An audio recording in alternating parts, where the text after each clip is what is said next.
horisontti merellä, sehän on haaste. Se on ollut aina haaste, koska sen horisontin takana on jotakin sellaista, jota sä et näe, mutta mieli tekisi nähdä. Se on aina joku lupaus tulevasta, siellä on uusi seikkailu, siellä on aivan uudet kokemukset ja se tavallaan herättää sussa sellaisen tutkimusmatkailun.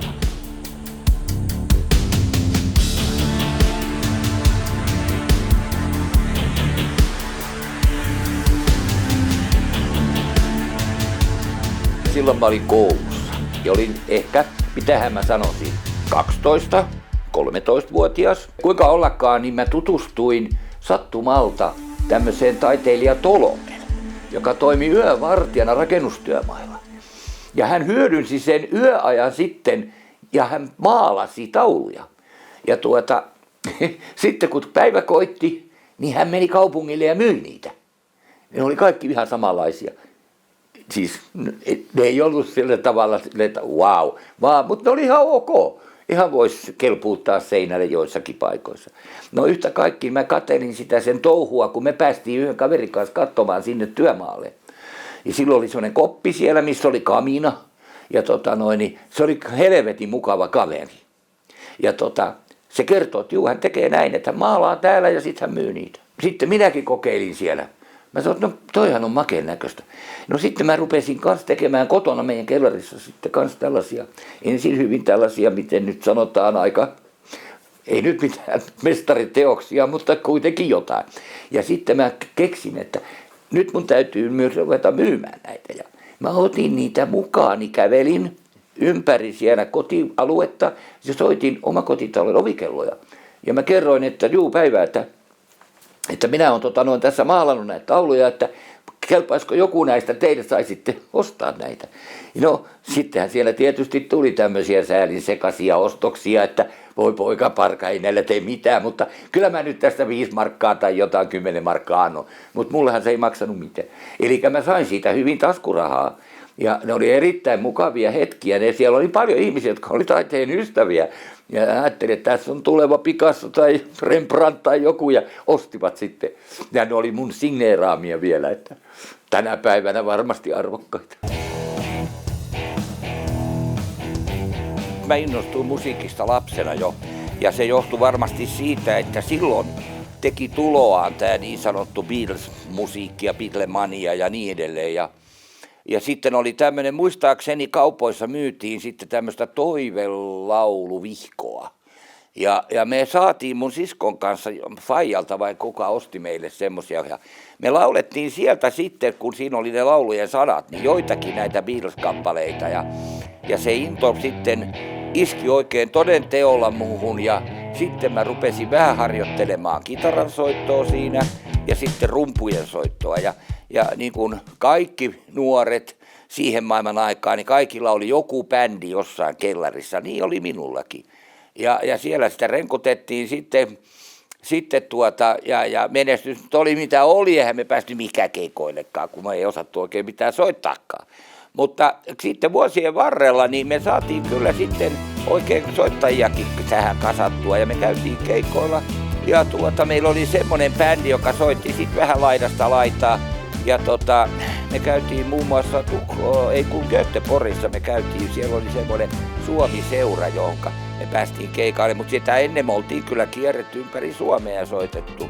Ja mä myin niitä keikkoja sitten kotoa käsiin ja sekin oli hauskaa, kun mä soitin sitten, no silloinhan oli tämmöisiä maamiesseuran työväentaloja ja tämmöisiä ja niitä aina sitten niin kuin järjesteli tämmönen joku maajussi ja välillä kun soitti sinne, niin emäntä sanoi, että juu, se on navetassa, että soitat sitten illemmalla. Ja sitten kun mä soitin ja kerroin, että olisi tämmönen ja tämmönen orkesteri, niin minkälaista musiikkia ne soittaa, ne kysyi.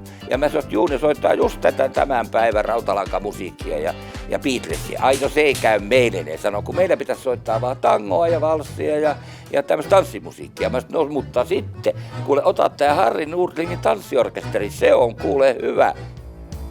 Kyllähän siinä haaveita oli, mutta se oli vaikeaa päästä markkinoille, kun ensinnäkin ne oli niin kapeat ne markkinat ja sitten levyyhtiöt oli enemmän vanhan tanssimusiikin ja vanhan iskelmän kannalta, että sitten se se niin sanottu nykymusiikki silloin, niin se ei sitten oikein niin kuin purru levyyhtiöihin ja olisi pitänyt olla omia kappaleita, kun oli orkestereita, jotka soitti Beatlesia ja Rolling Stonesia ja näitä, niin mahdottoman hyvin, mutta eihän niissä ollut mitään arvoa levytyksessä.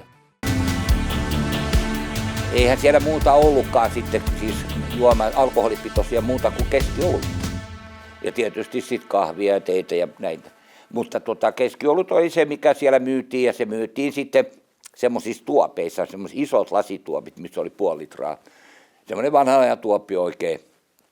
Sanotaan näin, että siihen maailman aikaan vielä oli aika paljon tällaista eri kastia, eli siellä osassa kallio oli niin sanottu työläisväestöä, että härskaappia ei ollut siellä, tai oli, mutta hyvin harvas. Ne kävi hyvin aktiivisesti siellä, ja ei siellä oikein mitään järjestyshäiriöitä ollut, että kaikki kyllä käyttäytyi siivolla, ja monet otti sen vähän niin kuin olohuoneen jatkeeksi sitten sen mun paikan, ja ne söi siellä, ja ne tilasi sitten ruokaa, ja minä teinkin. Siinä oli sitten muutama porras sinne taakse, missä oli keittiö, ja siellä mä sitten väsäsin ne ruuat, ja kyllä siellä kauppa kävi.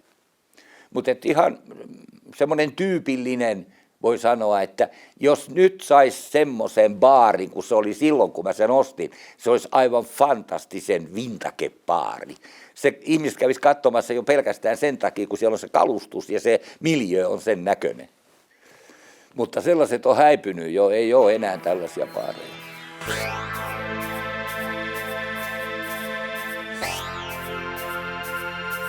Eli siis kun ne oli tämmöisiä niin sanottuja elintarvikekioskeja, jossa myytiin siis maitoa, leipää, makeisia, säilykkeitä, makkaraa ja niin edelleen. Ja niiden tarkoitus oli siis sillä tavalla, niin kuin esimerkiksi just Kaunissaaressakin retkeilijöille ja niille, jotka tuli telttailleen sinne saareen, niin että ne saa sieltä semmoisen tarvikkeet ostaa sitten. Ja samaten oli Kivinokka, jossa oli paljon siirtolapuutarhamökkejä, niin siellähän oli paljon ihmisiä, jotka ei viittynyt lähteä sieltä kävelemään pitkään matkaa sinne lähimmään kauppaan, vaan ne halusi ostaa sen. Se oli vähän niin kuin pieni semmoinen valintamyymälä minikoossa, että siellä oli sitten vähän kaikkea, oli pakko olla. Sitten oli tämä Tullisaari, joka oli leirintäalue. Siellä oli tarkoitus sitten näille, jotka tuli sinne asuntovaunulla, teltalla, niin kuin viettämään lomia ja viikonloppuja, niin tarjota heille palveluja sieltä kioskin kautta. Mutta kuten kävi, että se koko kesä oli kylmä ja satovettä, niin se meni kyllä ihan poskelle.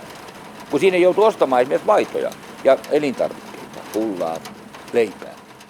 Ja nyt ne ei mennyt kaupaksi, niin nehän piti heittää roskiin. Sehän vaan lisäsi sitä tappiota. Eli nekin rahat, mitä baarista saatiin, niin valuu kaikki Kankkulan kaivoon.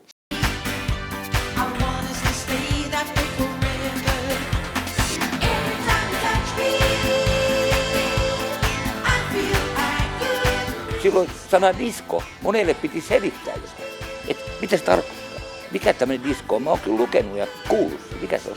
Sitten sä kerrot, että se on tämmöinen, että soitetaan levy. Ei levyjä, orkesteri se olla pitää. No niinpä tietenkin. No siihen aikaan Suomessa ei montaa diskiukkaa ollutkaan, se oli niin uutta. Ja varsinkin maaseudulla, niin sitähän karsastettiin vielä. Mutta sitten se lähti tietysti leviämään siitä, mutta kyllä se oli niin, että silloin kun mä aloitin siellä Kylterin kellarissa, niin kyllä mä olin ihan, voi sanoa, että aika pioneeri. Sitten mulla oli aika mukava suhde tuonne raha-automaattiyhdistyksen varastoon. Ja mä sain ostaa sitten niitä sinlejä, jotka oli ollut automaatissa, kun niitä vaihdettiin aika ajoin, kun ne kului. Mutta ei se mitään haikannut diskossa, sellainen pieni rahilaaja siinä silloin tälle. Mutta ne oli halpoja, koska levyt oli kalliita. Mä sain ostaa sieltä sitten siellä varastossa niitä, jotka olisi mennyt sitten hävitettävästi. Ja mä sillä tavalla sain kartoitettua sitä levyvalikoimaa ja siellä oli aina viimeisimmät hitit. Silloin oli hauska se episodi, mikä minua pisti silmään siihen aikaan, oli tämä, että ravintoloiden ikkunat kaikki tapiseerattiin umpeen. Eli sä et nähnyt sinne sisään, mutta et sä nähnyt sieltä sisältä uloskaan.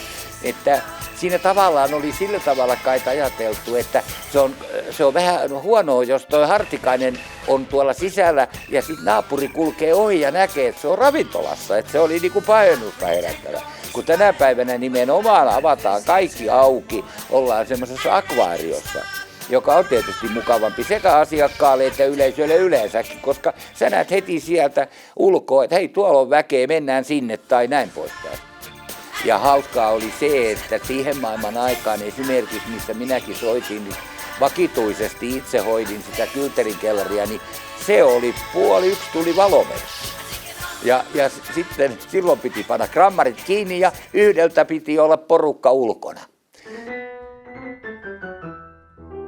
Mä kävin katsomassa siellä ainakin pari kertaa sitä sijaintia. Mä huomasin, että tämä on muuten kiva, mutta tämä on niinku kaukana kaikesta. Sitten keksin sen, että jos hakee Heinolasta, missä on paljon väkeä, ihmisiä linjapiilillä ajetaan Sysmään ja yöllä takaisin ja se puri hyvin. Kyllä se herätti paljon huomiota, että sitten tämmöinen niinku kartanomiljö, niin sinne on dumpattu sitten rautalankaa ja niin sanottuja pitkätukat oli siellä renkuttamassa. Ja sitten mulla oli siellä Danny South puutarhassa soittamassa ja siitä valitettiin sitten jo maaherralle asti, kun se kuulemma oli niin kamala meteli. Että kun ne toi ne kaikki mörserit ja niillä oli omat generaattorit ja vehkeet, niin se sitten vei Päijänteen pintaa pitkin, se meteli sitten levisi sinne Päijänteelle ja ihmiset istu saunan jälkeen terassilla ja kuunteli ilmaisiksi Danny Southia ja kehtasivat siihen valittaa siitä. Itselleni oli kiva päästä tutustumaan niihin artisteihin, koska artistit pääsääntöisesti jäivät yöksi, jolloin keikan jälkeen voitiin vähän vaihtaa ajatuksia ja mielipiteitä asioista ja se oli tosi kivaa. Sen mä muistan hyvin, kun Seinähullut oli siellä soittamassa ja niillä oli oma linjapiili, niin niillähän oli sauna siellä. Eli sillä aikaa, kun pojat soitti, niin siellä pisti roudarit saunan lämpiimään, että pojat pääsi keikan jälkeen saunomaan ja sitten ei muuta kuin kaasupohjaa ja seuraavaa keikkaa kohti. Muistan, meillä oli vissiin yksi koomikko, joka kävi siis sen aikainen tämmöinen stand-up-koomikko, joka oli Eemeli. Ja Eemeli oli jo sitten taas meille niin kuin Laitosklubin kautta perhetuttu sillä tavalla, että hän tuli sitten ja istuttiin Eemelin kanssa sitten siellä yläkerrassa ennen keikkaa ja hän siellä sitten suunnitteli niitä repliikkejä, mitä hän heittää. Ja kun Eemeli hän ei yhtään hymyillyt eikä nauranut, sehän oli se valtti. Mutta itsekseen se nauroi. Sitten kun se teki niitä vuorosanoja, kun se mullekin sanoi, mitä sä sanot tämmöisestä näin, sitten naurettiin yhdessä siinä. Ja kyllähän sillä oli se tilannekomiikka hallussa ja kyllä ihmiset tykkäsivät kovasti siitä. Mutta Eemeli oli hauska kaveri siis siinä mielessä, että se oli hirveän vaatimaton. Kaikki oikeastaan oli vaatimattomia, no artistitkin, ei kukaan siellä ollut nokka pystyssä. Niin Eemelillä oli kyllä ihan sellainen hyvä tatsi, että se oli niin kuin kansanmies ja se puhui just samaa kieltä kuin edessä oleva yleisö. Ja sen menestyi just sen takia. Se oli vaan sääli, että meillä oli mä olin aika hyvin puukannut jo näitä viikonloppuja kiinni sitten artisteille, kun oli pakkokin, koska niillä kysyntää oli. Niin mä olisin ottanut Eemelin jo useammankin kerran sinne, mutta sitten hän lähti muistaakseni viemään sitä taksiporukkaa Saksaan, kun hän oli myöskin, teki Veholle PR-töitä. Kartanohärdellin jälkeen tapahtui sillä tavalla, että se myytiin eräälle ravintoloitsijalle ja siitä saadut rahat mä pistin sitten kiinni, kun mun hyvällä ystävälläni oli autoliike Helsingissä, Pohjoisrannassa, tämmöinen US-auto, joka myi amerikkalaisia autoja. Ja me päästiin hänen kanssaan sopimukseen sitten, että mä ostan häneltä sen liikkeen ja rupean jatkamaan siinä samoissa tiloissa sitten ja myymään niitä amerikkalaisia autoja. Ja se idea ei ollut ollenkaan huono. Ainoa mikä siinä oli sitten, niin kun, jos puhuu negatiivista, niin oli tämä, että oli hirveän vaikea siihen maailman aikaan saada tämmöisiä limittejä pankeista. Eli kun myytiin auto osamaksulle, niin saada sille rahoitus sitten sille osamaksusopimukselle. Ja sillä tavalla me koitettiin omalla rahalla pyörittää sitä ja niin päin pois, mutta siinä oli kyllä se vaikeus sitten, että se alkoi tukehtua siihen just kun niitä osamaksusopimuksia alkoi kertyä vähän liikaa. Ja oma rahoitus alkoi olla aika huonoa. Jotenka sitten tuli taas tilanne vastaan, että okei, ei me voida jatkaa tätä bisnistä tällä tavalla. Jotenka me jouduttiin sitten luopumaan siitä. Ja siinä US-autossa oli myöskin takapiruna se, että mä olin kauhean innostunut itse Amerikan autoista. Mulla oli ollutkin Amerikan autoja aina silloin nuoruusvuosilla, kun olin Kylterin kellarissa muun muassa DJ:nä. Ja silloin oli muotia, silloin vasta perustettiin tämä Finnish Hot Rod Association -niminen järjestö ja tunsin sieltä kavereita, jotka kävi Kylterissä niillä jenkkiautoilla. Ja mähän hommasin kanssa semmoisen jenkkiauton sitten ja se oli kiva pinguttaa rengasta öisin, kun tultiin töistä ja niin päin pois. Pimut tykkäsi olla kyydissä, kun oli tuommoinen iso Amerikan rauta ja se harrastusta jatkoi aika pitkään ja myöskin silloin, kun mä olin siellä, pidin sitä kartanoa, niin mulla oli semmoinen Mustangi Mach 2. Ja semmoinen oikein kova peli kulkemaan ja mä olin ostanut sen just siltä kaverilta, jolta mä sen ostin sen US-auton sitten aikanaan. Mutta sitten kun US-auto pantiin poikki, niin sitten sen jälkeen niin mä en ole enää Amerikan rautoihin koskenut johtuen siitä, että ne syö niin paljon bensiiniä, ne on kalliita. Eli mä oon sitten siirtynyt eurooppalaiseen merkkiin. Mä perustin sitten tämmöisen kuin Helsingin Videoteemi. Meillä oli sitten Kulmakadulla studio ja sitten mä tarjosin siis tätä meidän palveluksia firmoille, niin firmat sanoi, että ei meillä ole videoita, meillä on vain diaprojektori. Se oli niin uutta, että sitä asiakaskuntaa ei oikein saanut. Että se oli siinä mielessä hankala juttu, että oltiin liian aikaisin liikkeellä.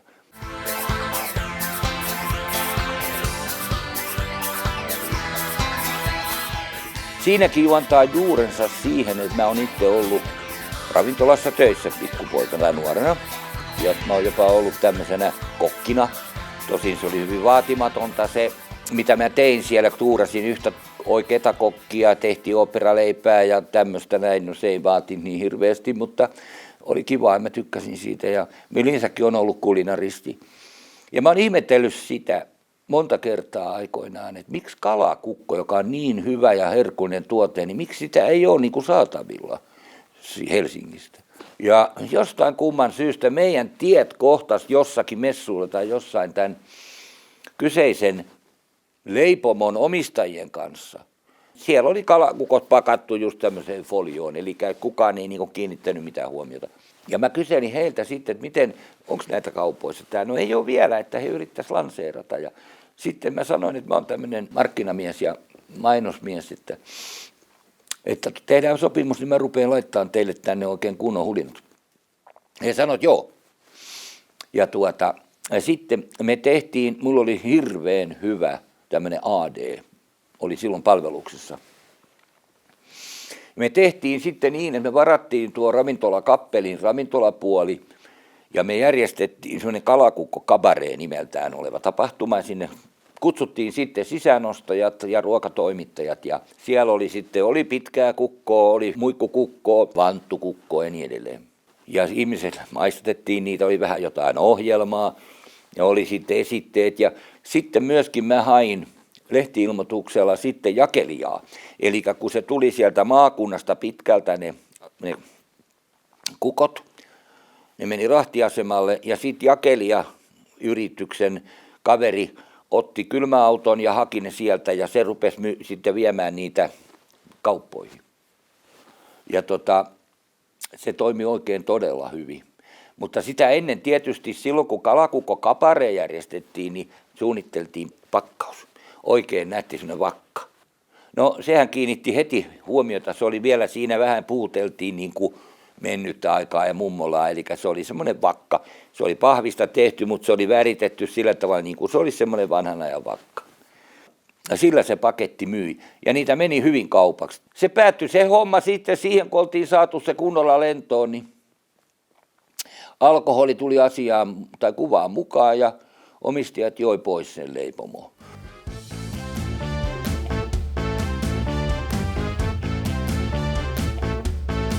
Se oli 80-luvulla, kun alkoi tämä pörssihuuma.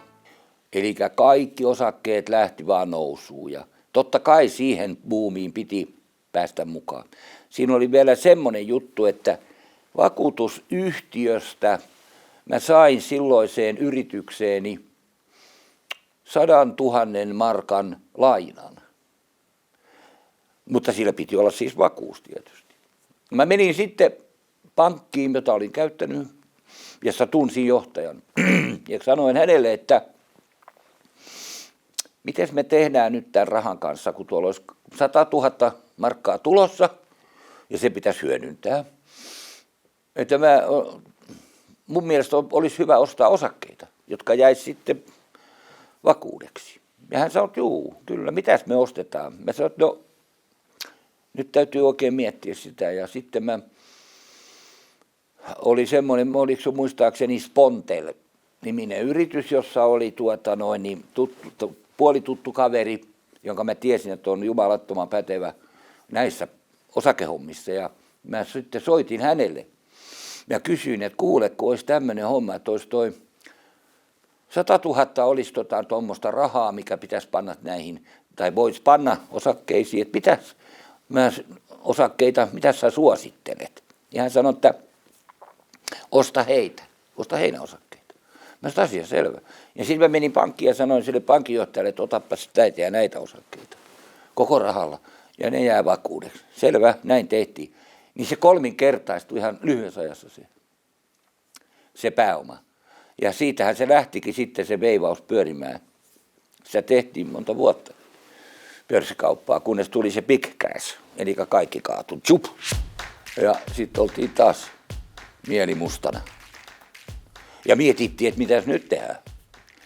Ja se oli just sitä aikaa, kun oli tämmöinen juppikulttuuri teki tuloa ja kaikki oli menestyviä ja mikään ei maksanut mitään. Ja silloin piti just tosiaan tämä auton rekisteritunnuskin olla sitten nämä nimikirjaimet, niin kuin mullakin oli. Ihan älytöntä.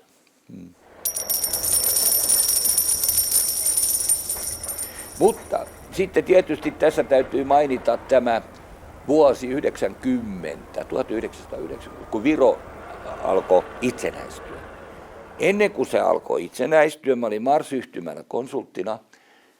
Ja mun tehtävä oli lanseerata tulevalle itsenäiseen Viroon tämmöisiä juoma-automaatteja Mars-yhtymän.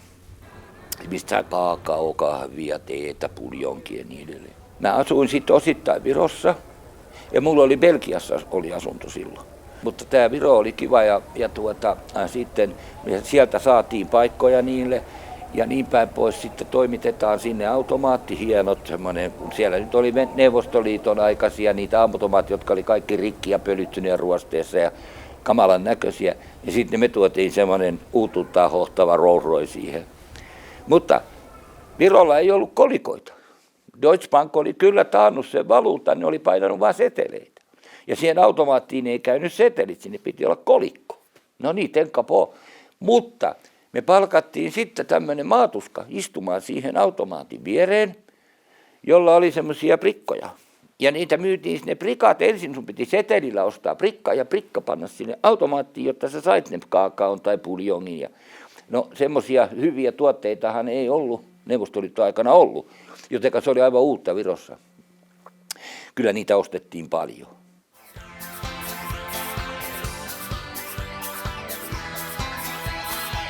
Joo, se lähti sillä tavalla, että Rastorilla oli yksi tuttava mies töissä, jonka kanssa keskustelin tästä ideasta. Ja hän tykkäsi, että tämähän on mahtava juttu ja nyt tämä täytyy toteuttaa, koska kukaan toinen ei ollut sitä toteuttanut. Suomalaisilla yrityksillä ei ollut minkäänlaista väylää EU-markkinoille silloin. Me tehtiin tämmöinen kyselylomake, jossa oli sitten useita kysymyksiä, muistaakseni siinä oli 2 tai 3 sivua jopa, että mitä kukin yritys haluaa, mitä ne tekee ja mitä ne toivoo. Ja vastauksia tuli sitten, soittoja tuli joitakin ja joitakin postitettiin takaisinkin päin, mutta se meidän postitus, mä en muista, mutta siis se oli satoja, jotka meni yrityksille.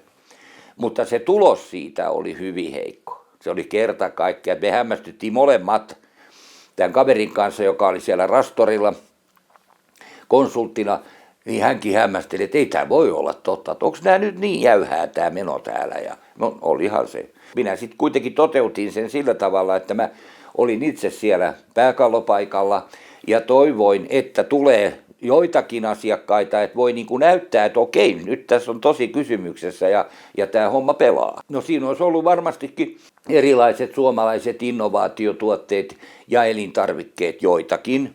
Melkein voi sanoa, että rukkasista lypsyjakkaroihin ja niin edelleen ja niin edelleen. Englantilaisen yrityksen yhteistyöstartti meillä lähti kauppakamarin kautta. Yritys oli pannut tiedustelun, löytyykö yritystä, joka rupeisi lanseeraamaan heitä täällä Suomessa. Omistaja oli tämmöinen yksinvaltias kaveri, joka omisti koko tehdasalueen ja äärettömän miellyttävä, mukava englantilainen herrasmies.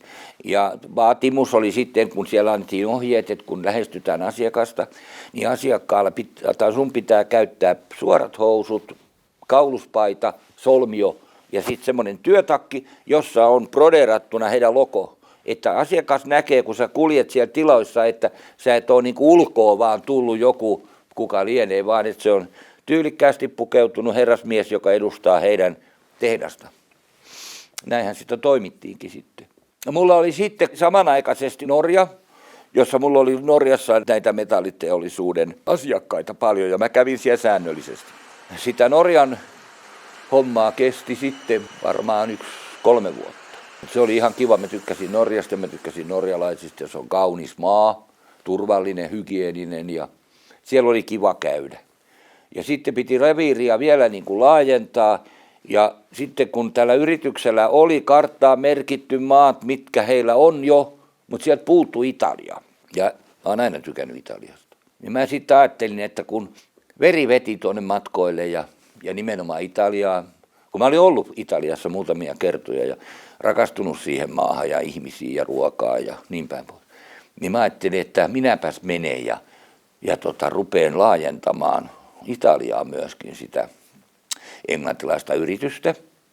Ja sittenhän sinne mentiin ja autolla kierrettiin ja oli taas luettelo. Siihen aikaan ei ollut mitään navigaattoreita ja semmoisia, oli kartta, jos oli. Ja sitten katsottiin vain ne yritykset siitä ja osoitteita ja sinne kurvattiin, mutta se mikä jäi siinä vaiheessa täysi hunningolle oli se, että ei siellä koulussa opeteta englantia.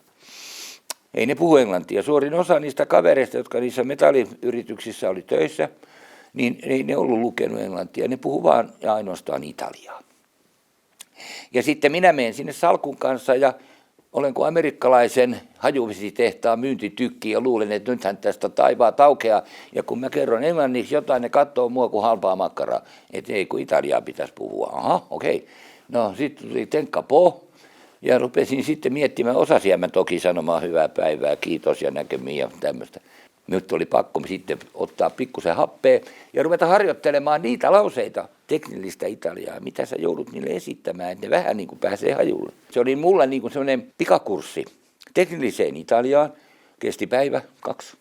Ja sitten lähdettiin taas uudestaan polkeen niihin ja sitten se meni paljon paremmin, kun pystyi sanomaan, että hei, mä olen se ja se ja ei sitten ollut enää mitään väliä, vaikka meni vähän rallienglantia sinne väliin, kyllä ne sitten ymmärsi.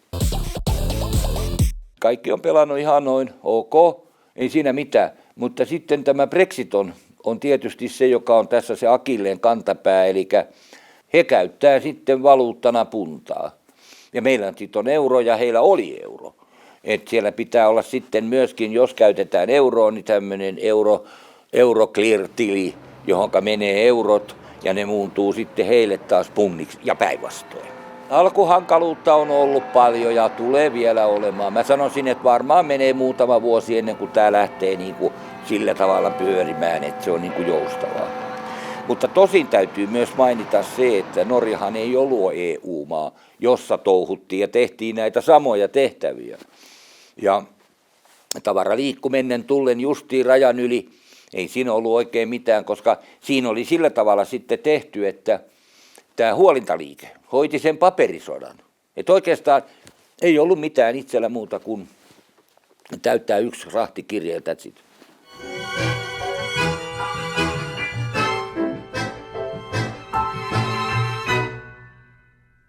Yhdessä vaiheessa rupesin tekemään mainospiikkauksia ja mainostekstejä ja niin edelleen.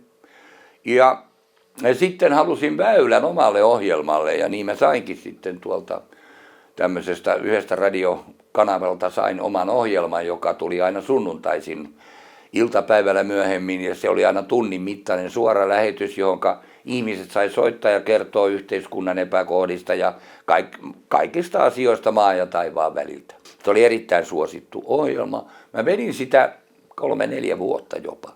Ja mä myin itse siihen mainokset ja siellä oli mainoksia ja niillä mä sitten koitin sitten vähäisen leipäni tienata. Tykkäsin kovasti siitä ja samanaikaisesti mä myöskin tein duppauksia eri filmeille. Oli piirrettyjä lastenohjelmia ja sellaisia 4 eri äänellä mä niitä tein sitten.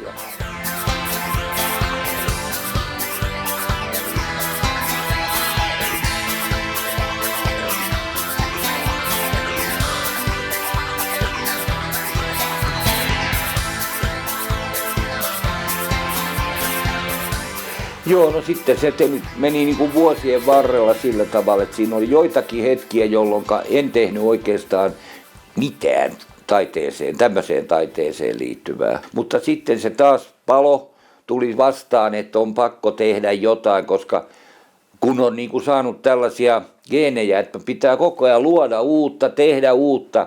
Ja yksi väylä niistä oli taide, on edelleen, eipä silti. Niin sitten mä rupesin tekemään jo oikein öljyväreillä ja sitten kun mä huomasin, että nämä öljyvärit tulee niin jumalattoman kalliiksi, niin mä ostinkin sitten maalikaupasta jo tämmöisiä litranpönttöjä, koska ne sai halvalla ja ne riitti pitkään. Ja ei mitään eroa ole siis sillä tavalla, että ihan hyvää tulosta silläkin saa aikaiseksi. Et turha oli maksaa siis hirveitä maksuja, eikä ollut varaakaan laittaa. Samaten oli niin kuin nämä kankaat. Eli kun osti silloin valmiita kangaspohjia näitä, nekin oli kalliita, nyt ne on tietysti halventunut jo, mutta silloin kun ei ollut rahaa semmoiseen, niin sitä maalasi sitten jollekin vanerin palalle tai levylle tai vastaavasti. Mutta se antoi oman pikantin sävytyksen siihen. Ja sitten mä rupesin pitämään tämmöisiä modernin taiteen kursseja muutamille yrityksille, ne kävi melkein kerran kuukaudessa toi asiakkaita, viettivät sellaista kivaa iltaa, johon kuului osana illanviettoon tämmöinen 2 tunnin taidekurssi, jossa käytettiin mielikuvitusta ja ihmisille annettiin sitten tämmöinen tyhjä kangas eteen ja jokaisella oli sitten oma istumapaikkansa ja värit jokaisella ja pensselit ja niin edelleen. Ja sitten niiden pitäisi aloittaa se työ, tehdä siihen jotain. Ja ihmiset oli heti alussa, niille annettiin kertakäyttöhaalarit ja suojaimet, koska kaikilla oli vähän juhlatamineet päällä, koska he menivät sitten sieltä syömään hienoa ravintolaa ja viettämään iltaa. No joka tapauksessa ihmiset oli hyvin skeptisiä, epäluuloisia, että uskaltaako tämä nyt mitään laittaa, että mä paljastan oman sieluni näille. Ja sitten kun siellä sitten nautittiin muutamalla punaviiniä, niin kuin taiteilijat tekee, inspiraation lähteenä, ja sitten saatiin sitten ne niin kuin innostumaan siitä, että ei tämä nyt olekaan niin haudan vakavaa, eikä tämä ole tällaista, että toinen näkee, että sulla on ongelmia henkisesti. Tästä, mä näen se jo tästä sun maalauksesta, näin ei ole.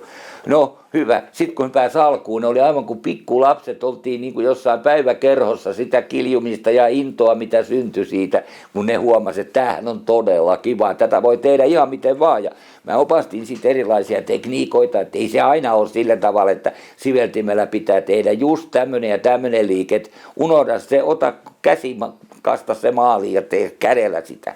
No sehän oli just niin kuin pikkulapset tykkää tällaista sotata ja laittaa ja sitten he saivat aina sitten muistoksi siitä kurssista, niin sen maalaamansa taulun, että he voi viedä sen sitten kotiinsa. Ja sitten tehtiin yksi yhteinen, missä oli kaikkien oma, siis joku jälki siinä työssä iso, joka sitten jätettiin sinne firman seinälle. Se oli tosi kivaa.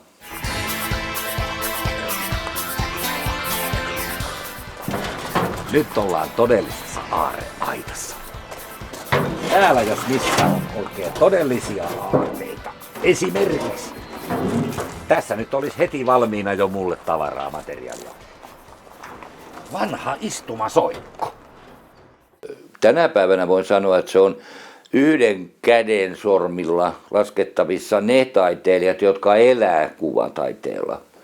Ja loppu on siis hyvin satunnaista. Mutta se on jännä ilmiö, niin kuin kaikki suomalaisessa muotoilussakin, että jos sä saat kannukset ulkomailla, sen jälkeen kun sä tuut takaisin Suomeen, niin sä saat myytyä joitakin teoksia. Mutta se vaatii aina sen, että ensin sun pitää saada arvostus ulkomailta, niin sen jälkeen sitten myöskin sua arvostetaan Suomessa, mutta ei toistepäin.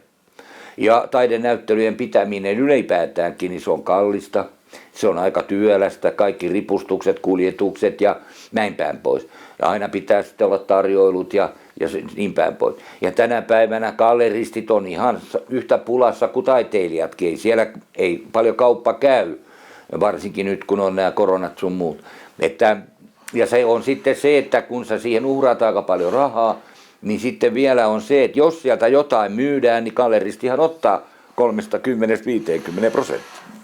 Että mikä sulle itselle sitten loppupeleissä jää käteen, niin no, sä ehkä saat just värit ja kehykset siihen tauluun, mutta ei pääse siis. Se on ikävää, että ei arvosteta oikein suomalaista kuvataidetta ja öljyvärimaalauksia tai yleensäkään maalauksia, että mieluummin mennään sitten oikopolkua ja haetaan sitten joku juliste sinne asunnon seinälle ja niin edelleen.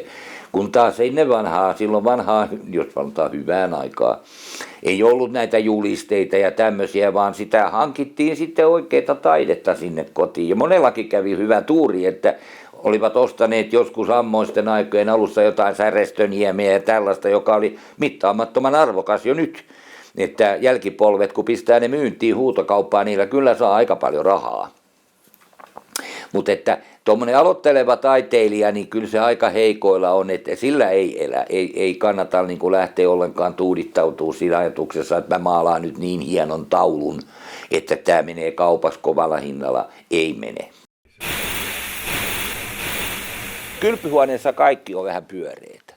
On pesuallas, vessanpytty. Mikä tahansa, niin siinä on pyöreyttä. Sitten siihen pannaan semmoinen aivan kantikas hirsinen viritelmä. Se ei sovi sinne yhtään.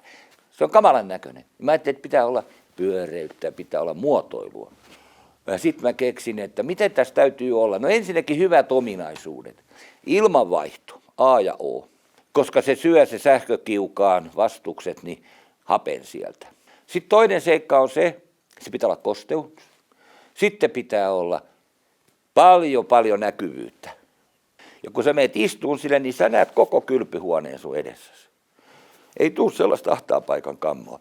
Ja sitten se vaihtaa automaattisesti 5 kertaa tunnissa sen ilmanalan. Käsityönä tehtiin kaikki, niin siitä tuli aika kallis. Ja siihen maailman aikaan oli joitakin venäläisiä, jotka osti tämän saunan pelkästään sen takia kylpyhuoneeseensa, että ne voivat näyttää naapureille ja tuttaville, että meillä on tämmöinen sauna. Ei ne sitä koskaan käyttänyt, kun ei ne työllä olla edes saunassa. Mutta sitten ei ollut kuitenkaan, niin kuin sanotaan, meikäläisellä ei ollut rahkeissa varaa viedä sitä. On hyvin hankalaa avata niitä kontakteja ja toimia sitten kyseisessä maassa ja viedä tuotteet esittelyyn messuille ja saada sitä lanseerattua. Se vaatii niin paljon rahaa. Pienyrittäjällä ei ole vaan yksinkertaisesti siihen rahkeissa varaa.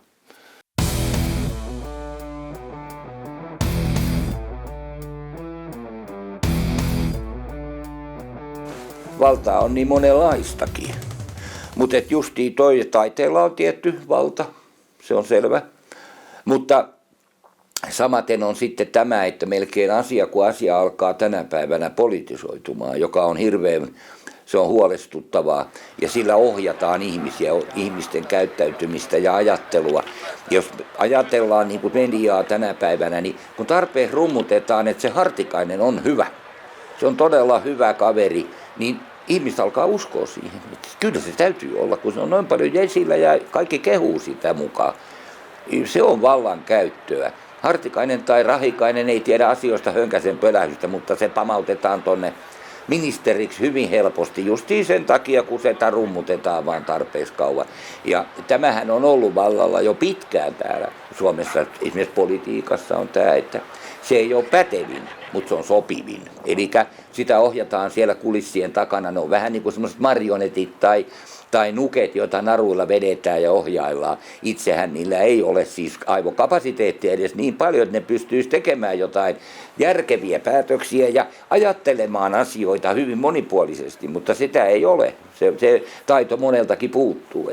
Valtiomiehiähän meillä nyt ei ole tällä hetkellä yhtään. Se täytyy valittain todeta, mutta kuten esimerkiksi Paasikivi aikanaan kirjassaan mainitsee tätä, niin hän oli istuva presidentti silloin, kun hän sanoi, että tämä on harvinaisen tyhmä kansa.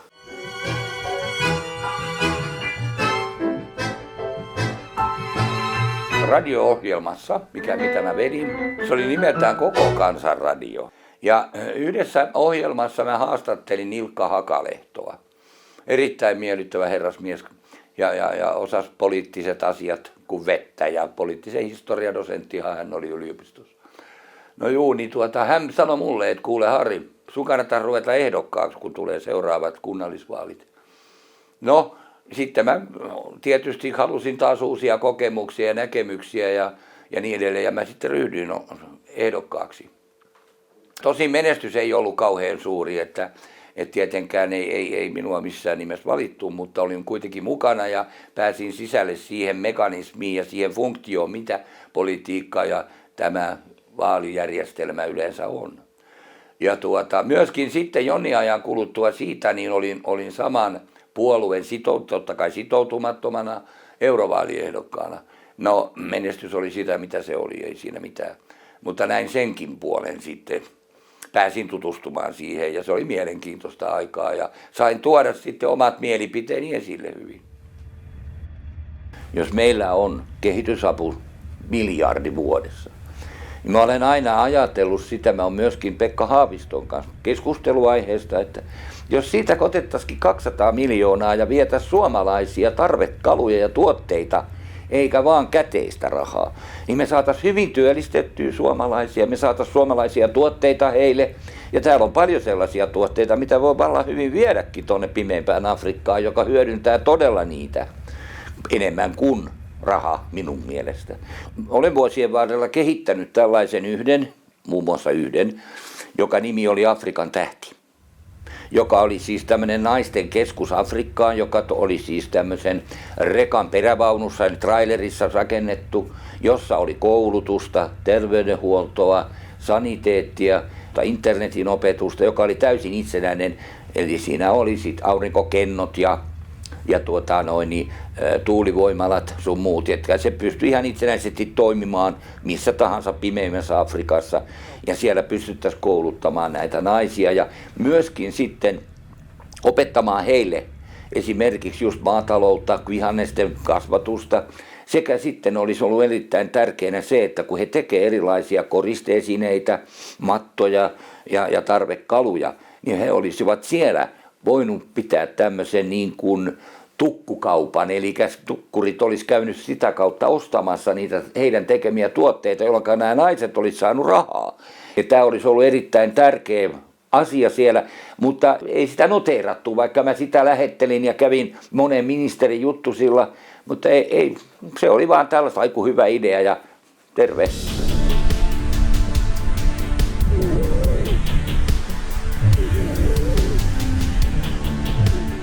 Olen ajatellut tehdä teoksen, joka kuvastaisi mahdollisimman hyvin tämänhetkistä tuntemusta ja henkistä tasapainoa. Ja ajattelin ristiä sen teokseksi nimeltä Morte, joka on italiaa merkitsee kuolemaa.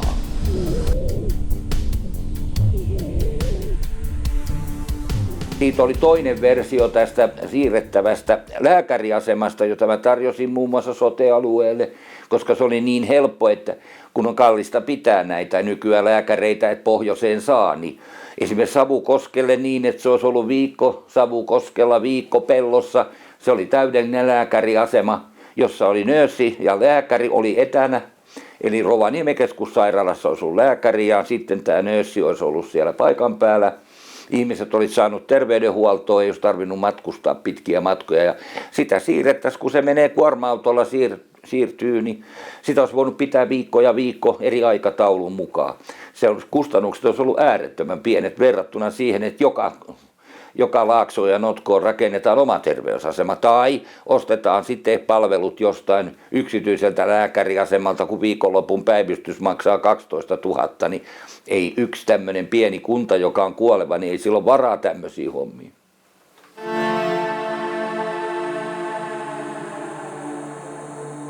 Ihmiset maksaa turhista neliöistä hirveitä maksuja joka kuukausi. Vuokrat on korkeat ja asuntojen hinnat korkeat. Miten se voisi tehdä niin, että se olisi virtaviivainen ja tehokas ja edullinen? Ja sitten mä päädyin merikonttiin ja mä rupesin sitten suunnittelemaan asuntoja merikontteihin, joka oli siinä mielessä hyvä, mutta se oli liian aikaista siinä mielessä, että ihmiset heti karsasti, kunnes kuuli sanan kontti. Ei kontissa voi asua. No totta kai voi, kun se laitetaan oikein hienoksi. Nehän on monta kertaa hienompia kuin monen asunto tavallisessa kerrostalossa. No joo, ja minä niitä sitten suunnittelin siinä tehokkaaksi ja sitten Kauppalehti muun muassa teki ison artikkelin minusta ja niistä konteista. Ja sen pohjalta ottivat yhteyttä sitten STX-telakalta sieltä hyttitehtaalta, että tuletko neuvotteluun. Ja mä sitten totta kai menin sinne renkaat savuten ja he halusivat mut sinne ja ottaa tämän niin kuin projektiksi sinne, että alettaisiin rakentaa yhdessä linjastolla. Kun siellä oli 2 linjastoa, oli Piikkiössä ja Paimiossa. Ja Paimion linjasto oli tyhjäkäynnillä. Se ei mennyt niin paljon hyttejä, että olisi 2 linjastoa kannattanut ottaa käyttöön. Ja siinä oli sitten vähän sillä tavalla, että mä olin niin kuin semmoisen innovaatio-osaston ainoa työntekijä ja johtaja, niin kuin sanotaan. Ja tarkoitus oli nyt ruveta tekemään siellä Paimiossa niin kuin ihan linjastossa tällaisia konttiasuntoja. Ja me suunniteltiin siellä yksi semmoinen 12-metrinen, eli iso kontti, josta tehtiin tämmöinen opiskelija-asunto, joka tuli esille sitten, tai esittelyyn tänne kampuspäiville tuonne Senaatin torille. Ja opiskelijat ja yleisö pääsi tutustumaan, katsomaan sitä. Ja sitten meillä oli yksi opiskelijakaveri, joka sanoi, että hän mielellään koeasuisi tällaisessa. Ja se siirrettiin sitten se opiskelija-asunto sinne Valtsikan pihalle. Ja tämä kaveri Jussi nimeltään meni asumaan sinne. Ja sitten hän raportoi tosiaan sieltä päivittäin, että niitä tunnelmia ja ominaisuuksia, mitä siinä oli hänellä siinä konttikodissa. Häntä sanottiinkin Kontti Jussiksi yleisesti tuolla somen puolella niin se oli kuukauden sitten siellä ja siitä piti sitten lähteä jatkamaan eteenpäin.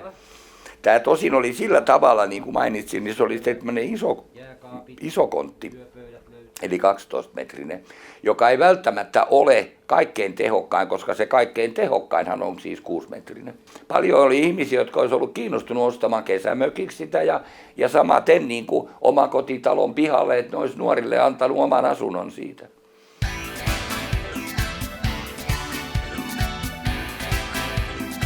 Sitten syntyi tämmöinen kulttuurikyökki-ajatus. Ideana olisi se, että siellä olisi nimenomaan kulttuuripitoista ja muuta toimintaa, eli siellä olisi taidenäyttelyjä, siellä olisi taidekursseja, siellä olisi näiden senioreiden kirjoittamia näytelmiä, teatteriesityksiä, runoja, kirjoja ja niin edelleen. Paljon ihmisillä on semmoista luovuutta, joka jää piiloon just sen takia, kun ei ole foorumia, missä voisi esimerkiksi esittää ja vähän jumpata sitä ja testata sitä omaa kirjoitusta. Ihmiset kirjoittaa pöytälaatikkoon ja monet erittäin hyvin. Ja myöskin sitten nämä teatteriesitykset, siellä olisi pieni teatteri esiintymislavalla varustettuna. Ja voisivat sitten pitää teatteriesityksiä esimerkiksi lapsille.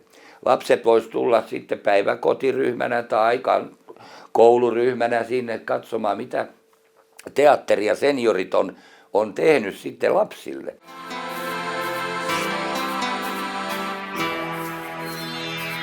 Ja minua on kiehtonut kovasti tämmöinen kehitysjohtajan rooli joissakin yrityksissä, kun mä huomaan sen, että yrityksissä on paljon sellaista, että ihmiset alkaa passivoitua. Ne on alkanut kyllästymään siihen, että on lama, ne istuu ja odottaa ihmettä ja ne ei ymmärrä, että hei, ruvetaan suunnittelemaan esimerkiksi omaa tuotetta. Me saadaan sillä vähän sitä porukkaa potkittua, niin kuin sitä innostusta sinne yritykseen, koska se innostus, se herättää sitten jo niin kuin paljon uutta ja se herättää bisnissä. Tuolla on hukkapaloja, jää niin paljon sirkkelistä. Kattokaas pojat noita. Nyt suunnitellaan tuote ja hyödynnetään ne hukkapalat siinä, jolloin meillä on periaatteessa materiaali on ilmainen. Kaikkia tämmöisiä mahdollisuuksia pitäisi koittaa käyttää ja pitäisi kiertää yrityksissä ja neuvoa niitä ja innostaa niitä, että tehdään näin ja noin ja sitten tehdä paljon yhteistyötä. Kerätä tämmöinen booli, jossa olisi tämmöisiä yrityksiä ja järjestää myyntinäyttelyjä ja tapahtumia, jossa myytäisiin niitä tuotteita ja niitä saataisiin sitten eri kauppaketjuille. Tämä vanha ohjehan on myyntimiehelle sanottu, että ensin myyntimiehen täytyy myydä itsensä sille asiakkaalle ja sen jälkeen vasta se tuote. Ja se pitää aina paikkansa.